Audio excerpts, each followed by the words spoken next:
had very elaborate rules. If my swarm of bees swarmed over my property, landed in your property, fed on your flowers, came back to my hive, who owned the honey? If my swarm of bees flew onto your land, stayed there, and then flew onto common land, who owned the honey? And roughly, well, it was quite elaborate, and two answers to Jenny's question. Very, very elaborate. One, I brought honey because I was reminded of the bees. One answer, I think, clearly is an obvious one. Honey was extremely important. And spices in the colonial times were of utmost importance. Wars were fought over them. People were murdered over them. So it's not silly, I think, to just say honey was terribly important to us. I think the other thing that was going on there, I think, and I've heard this said, but no real authority for it, I think they were teaching legal principles to students.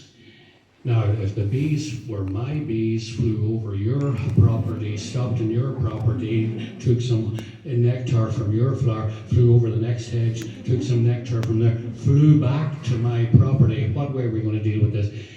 To get the student thinking, to teach legal principles of trespass and property ownership and causation and consequences. So I think there was a rigorous testing as well. The short answer is, they very sensibly, in my very short reading of the Becht Braha, they very sensibly said, as you can imagine, how do you keep a community going when there's no command and control? You take a bit of the honey, you give another bit of the honey, and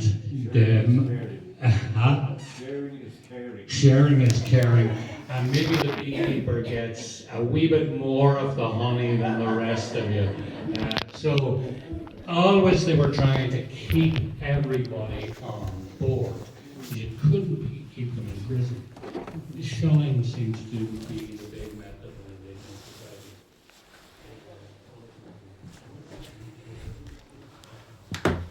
ਹਾਂਜੀ ਕੀ ਕਹਿੰਦੇ ਪਏ ਆ ਉਹ ਕੀ ਮੰਗਵਾਇਆ ਵੀਰੇ ਉਹਨਾਂ ਨੇ ਕੀ ਕਿਹਾ ਸੀਗਾ ਕੁਛ ਨਹੀਂ ਬਣ ਗਿਆ ਮੈਂ ਵੀ ਪੁੱਛਦਾ ਮੈਂ ਕਿ ਕੀ ਮੰਗਵਾਇਆ ਪਤੀਲਾ ਖਾਲੀ ਲੋਕੇਸ਼ਨ ਭੇਜ ਦੇਣਾ